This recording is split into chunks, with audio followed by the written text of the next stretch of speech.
Guys, good morning. So kini siya nga unit will be bound for Pangasinan. Ang unit na to guys is Hyundai Porter 2. Color siya candy tone red. Kabot ta tong plate na pod niyo.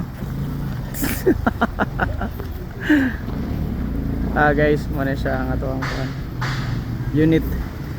Hyundai Porter 2 ni siya, double cab since 4x2 man ni siya. So size 15 ang atubangan, 12 ang likod niya, 7.3 ang cargo bed. Ang suludan niya guys.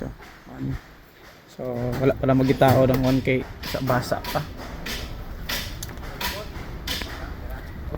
Original ang kayang pagka left hand drive, so walay conversion. So kung sa tong steering nato diri ganun pa rin yung steering natin. And then naka touchscreen, kulang pa ni siya ginlo. Then natay console box diri, very spacious. Diri then manual ang yang transmission. Then this is CRDI.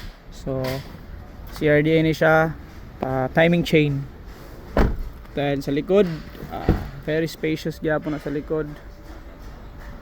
Then Euro 4 ni siya, so ang yang second door is tuyok-tuyok.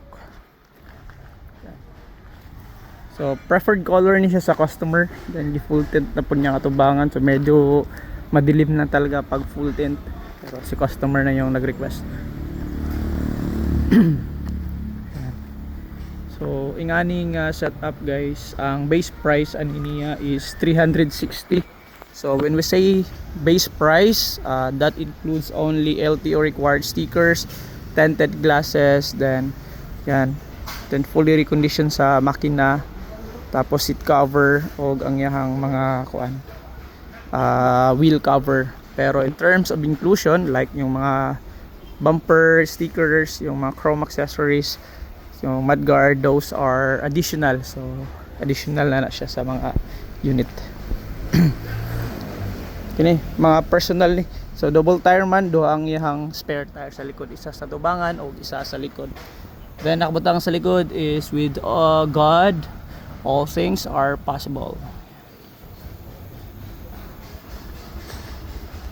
So yun lang guys, daghang kayong salamat and God bless.